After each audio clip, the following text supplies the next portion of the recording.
Sveiki. Taigi, šiandien norėjau papasakoti, kodėl turėtume nustoti naudoti Google. Google, kaip mes visi žinom, buvo nuo neatmenamų laikų. Tai senas dinozauras, kuris, nebelabai atlieka tinkamai savo paskirties ar ne savo paieškos. Todėl aš šiandien norėčiau parekomenduoti ženkliai pažangesnį įrankį, pats pakeitęs Google paiešką jau keletą mėnesių ir nesigręžioja atgal. Taigi šis įrankis, kurį noriu parodyti, yra, ko gero, girdėjot. Jeigu negirdėjot, malonu, kad išgirsite šiame kanale pirmą kartą. Jis vadinamas Perplexity AI. Perplexity AI prasidėjo kaip paprastas Google Chrome įskaipis, kuris patobulindavo Google paieškos rezultatus ir išaugo į didžiulį paieškos variklį, į kurį investuoja tokie žinomi žmonės kaip Jeff Bezos, Amazon įkūrėjas. Taigi, kuom geriau Perplexity nei Google? Kodėl aš švaistausi tokiais teiginiais ir raginimais, kad nenaudokit Google, naudokit Perplexity? Ko gero svarbiausias aspektas, kodėl naudoti Perplexity, o ne Google, yra tas, kad paieškos rezultatai nėra nulemti reklamos. Google paieškojo rezultatai reitinguojami pagal tai, kiek žmonės išleidžiantis reklamai sumokėjo pinigų, ar ne? Ir to pasakoj, paieška gali būti labai iškraipyta ir ne visiškai atitikti mūsų lūkesčių, mūsų norimų rezultatų. Paprastai tariant, norėdami rasti tam tikrus dalykus ar atsakymus į klausimus, su Google mes užtruksim kur kas ilgiau. Kaip veikia Perplexity? Perplexity rasim nuėję į perplexity.ai. Kaip visada pasidalinsiu nuorodą video aprašyme. Ir kaip matot, veikia panašių principų kaip ir Google. Pradėję rašyti, mes iš karto turim keletą pasiūlymų mūsų paieškai. Turim Discovery, kur atsižvelgiant į mūsų interesus, mums pateiks įdomias temas, kuriomis galėsim pasidomėti. Ir ką mes matom šiam Discovery, tarkim, aprašoma tam tikrą naujieną, pateikiami visi šaltiniai, kuriais buvo naudotasi, ir iš tų šaltinių sukurta naujiena. Ką skirtingai nuo Google galim daryti? Galim klausti klausimus. Štai čia yra jau pateikti pasiūlymai klausimam, bet galim įrašyti ir savo, jeigu įdomi ši tema, ši naujiena. Vienas aspektas, kuris yra netoks geras kaip Google, tai kad mes turim bendrauti anglų kalba. Mes galim klausti Perplexity lietuvių kalba, tačiau atsakymus gausim dažniausiai anglų kalba. Ir štaigi pademonstruosiu, kaip veikia Perplexity ir kuom yra geresnė nei Google. Kaip matom, turim panašų langą, Where Knowledge Begins, reiškia, kur prasideda žinios. Ir Perplexity jį veikia panašiai kaip Google. Skirtumas tas, kad jeigu klausim lietuvių kalba ir Perplexity neras pakankamai atsakymų lietuvių kalba, atsakymą pateiks anglų kalba. Bet, manau, mano generacijai, mano amžiaus jaunesniem, tai nesukels kažkokių didesnių problemų. Gal tai aktualu vyresniai kartai, ar ne? Taigi, tarkim, mane domina, kaip pavyzdys, kas įdomaus įvyko kovo mėnesį 2024 metų AI pasaulyje, dirbtinio intelekto pasaulyje. Todėl aš jo paprašysiu, tell me the best news of AI world in March 2024. Ir kaip matom, mums parašė jo manimų įdomiausias naujienas. Štai čia galim pasižiūrėti paspaudę šaltinius, kuriuos panaudoja. Jeigu įdomu, galim pasispausti ir pasižiūrėti tiksliau. Galim užduoti klausimus arba patikslinti mūsų paiešką. Laukelį Ask Follow Up, tai reiškia, paklausk susijusio klausimo, susijusio su užklausa su šiuo atsakymu. Tarkim, in robotics world, kas susijęs su robotais. Ir mes turim visas naujienas kovo mėnesio, kas buvo susiję su robotika. Dar vienas dalykas, kur Perplexity yra ženkliai pažangesnis už Google, tai yra rezultatų tikslumas. Su Google mes paklausę bet kokią klausimą, turėsim daug šaltinių ir juos turėsim vieną po kito skaityti ir domėtis ir ieškoti reikiamos informacijos. Kai tuo tarpu Perplexity šią informaciją perskaitys už mus, apibendrins ir pateiks galutinį rezultatą. Tai reiškia, gausim tai, ko mes paklausim. Kaip pavyzdys, what is Lithuanian president and where he is born. Reiškia, kas yra Lietuvos prezidentas ir kur jis gimė. Ko gero Google paieškoja, nesu tikras, bet šios informacijos galbūt neišmes, išmes kitą, bet galim pasispaust, pasižiūrėti. Ir mums labai tiksliai, kaip ir minėjau, paieška tiksli.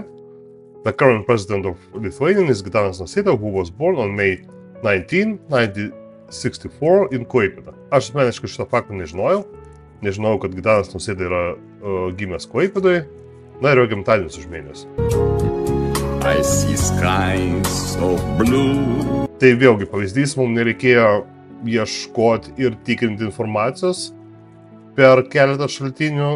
Perplexity tai padarė už mus, ar ne? Pasiėmė faktus iš oficialių patikrintų šaltinių ir jos pateikė, ar ne? Čia toliau galim vėlgi klausti political background Gitanas Nausėda, pagrindinės atsakomybės Lietuvos prezidento ir panašiai, arba galim paklausti, does he has a wife? And if he does, tell me more about her.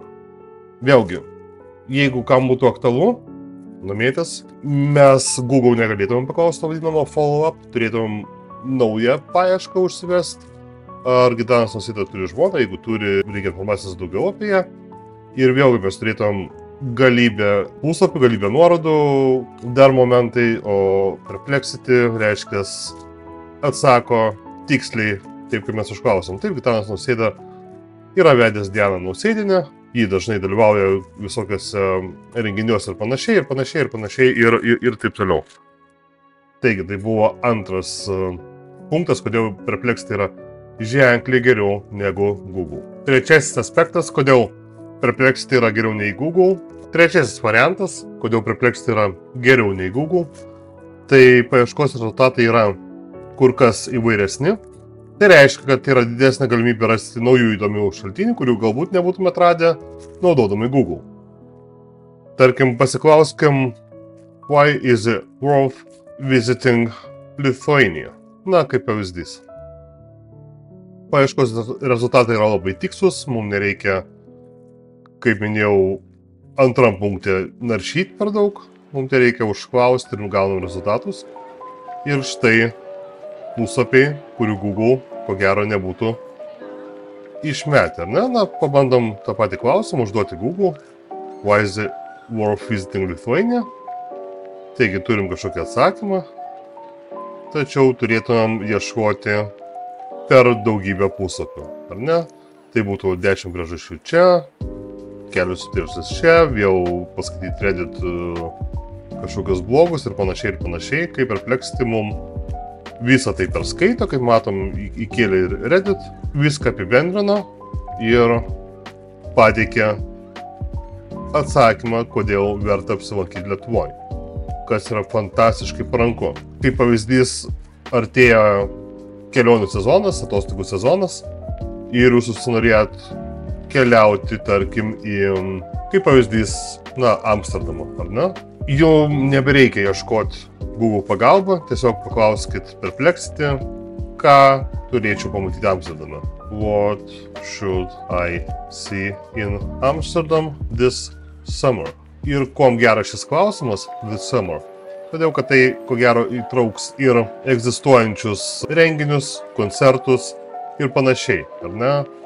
Apibendrins viską ir mum, ką mes turėtum pamatyti šią vasarą. Ir kaip matom, aš įjungiau Pro Search, tai galim pasinaudoti 5 kartus kas 4 valandas, jeigu naudojatės nemokamų planų, jeigu naudojatės mokamų planų 600 tokių paieškų per dieną. Ir mūsų paklausė, kokie mūsų interesai. Tarkim, ir galim pažymėti muziejai, istorinės kažkokios vietos, parkai ir panašiai, mus domina ar nedomina, jeigu nedomina, nežymėm.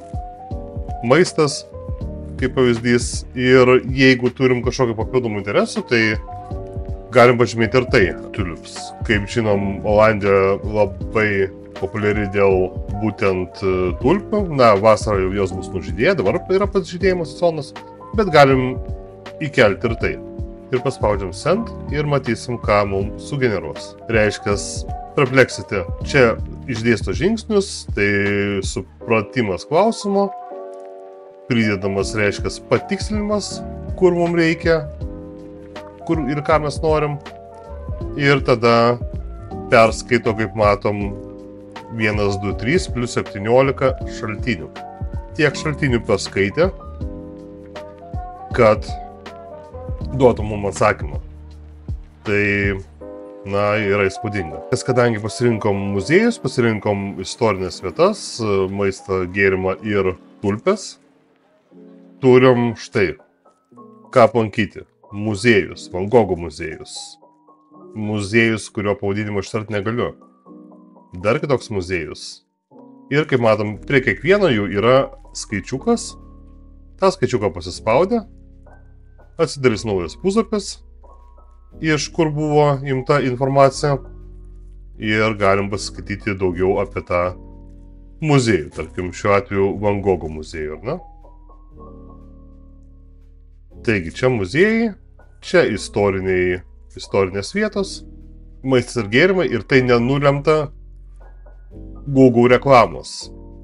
Šios paieškos atsakymus nulemia grinai vartotojai, kurie palikė atsiliepimus, rašė blogus ir panašiai ir, kaip matom, gaunam išgrynintą informaciją, o ne paveiktą piniginių įnašų. Ir galiausiai tulpės, tai Keukenhof, esantis netoli Amsterdamo, Leiden, šalia Leiden miestelio, berods, jeigu gerai pamenu. Arba galite aplankyti dar kitą vietą, kur rasite taip pat tulpių. Vėlgi galim papildomai siūlo mum patikslinti paiešką, tai kokie bus outdoor activities, reiškia atvirų erdvių renginiai Amsterdame šią vasarą. Galim pasispausti ir mum vėlgi suras, galbūt kažkokie koncertai ir kažkas, į ką verta būtų nuvykti ar orientuotis. Tai vėl galim pasirinkti, ar tai susijęs su dviračių sportu, su bėgimu, vandens sportu, laipimu, ar kaip atvirų erdvių turgum ar festivaliais. Taigi man aktualu festivalį ir kaip matom čia pateikia keletą marketų, kuriuos vertėtų aplankyti, sportų ir festivalių, kurie laukia šią vasarą. Ir iš šio trečio punkto, kad paieškos rezultatai yra įvairesni, išplaukia ir ketvirtasis, kad paieškos rezultatai yra lengviau naršomi.